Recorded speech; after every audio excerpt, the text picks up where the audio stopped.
This table is on page 837, and it's a relative frequency table. But to complete it, you're going to need to know your contingency table, which is just your frequency or your counts. Go ahead and pause and set up every fraction that we're going to see, and we're going to write the percentages for each of those spaces. So pause, I'm going to take a sip of coffee, and then when you unpause, we'll write together. That should be good. Use the survey results to calculate the relative frequency of each entry. Record the results in the two-way relative frequency means percentages table. And also, at the end of it, do our percentages add up to 100 because they better. Otherwise, we made a mistake. Or we rounded, and we can kind of, address the rounding issue as we get there. Write each result as a fraction and as a percent rounded to the tenths place. So this is their example. 3 out of 63. There are 3 people who are left-handed out of 63 total people. So 3 out of 63 are left-handed and play individual sports, and the calculator says 4.8%. So fill out the tops of all of these fractions and then calculate their percentage. I'm not going to show you how to do that with my words. I'm just going to do it. Pause, right? Pause and skip forward.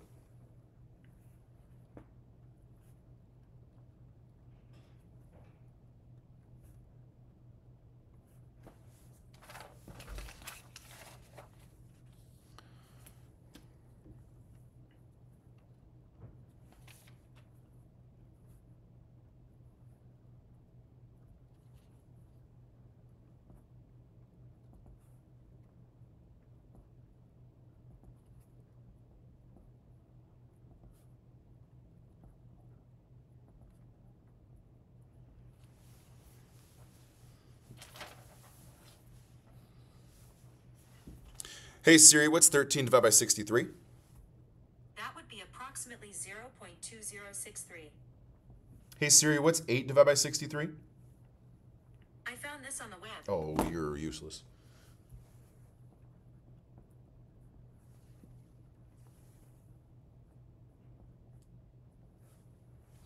Hey Siri, what's 4.8 plus 20.6 plus 12.7? It's 38.1.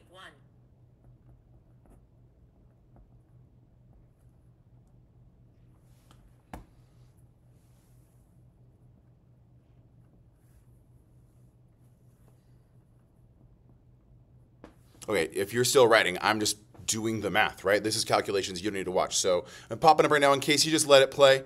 You should do your work. Finish these fractions, do the calculator work, practice using the calculator, and then resume once the table is done. Hey Siri, what's 4 divided by 63? Okay, I found this on the web for what's 4 divided Does not want to divide by 63. That's annoying. Annoying.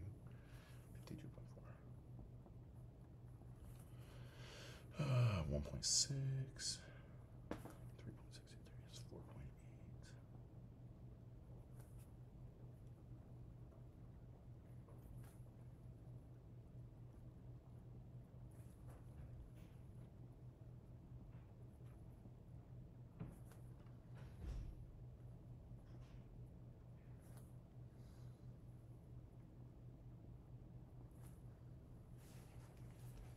Okay, are you back? I'm back.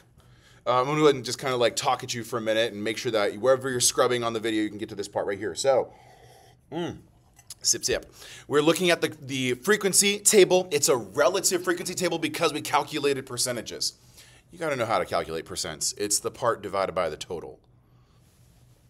Now, when you get a decimal, by the way, so if I do, hey Siri, what is 2 divided by 63? The answer is approximately 0.03174. Okay, so 0.03174 is the decimal. You multiply by 100. Hey Siri, multiply that answer by 100. And it's going to move the decimal 2 spaces. Let's try again. Hey Siri, multiply that answer by 100. Here's what I found. Great. So when you multiply that, you get the decimal becomes 3.2%. Another thing to notice in these relative frequency tables, this is a question I can ask. How did you calculate each relative frequency? I divided, and then I multiplied by 100%. How can you check your work? Here's how you can check your work. If I add this percent plus this percent plus this percent, I should get that percentage. And that's what I'm showing right here, 4.8 plus 20.6 plus 12.7. I can also do that down the columns. 38.1 plus 52.4 plus 9.5 should be 100. Hey Siri, what's 38.1 plus 52.4 plus 9.5? It's 100. Boom. Okay, I can add across the rows. Hey Siri, what's 15.9 plus 61.9 plus 22.2? The answer is 100. Yes. So when you're checking your work, this question up here, do your percents add up to 100? You should be able to add up the percentages across the row and the percentages down the column, and these partial percentages should equal that total. These partial percentages should equal that total. And one more thing, just because this is how relative frequency tables work, you should be able to add up all of these percentages on the inside and not in the total columns, but everything in here, and they should add up to 100. So here we go. Let's test for Siri. Hey Siri, what's 4.8 plus 20.6 plus 12.7 plus 9.5 plus 36.5 plus 6.3 plus 1.6 plus 4.8 plus 3.2? It's 100. That's how we know. That's how you check your relative frequency table is correct, and you made no decimal errors or mistakes along the way.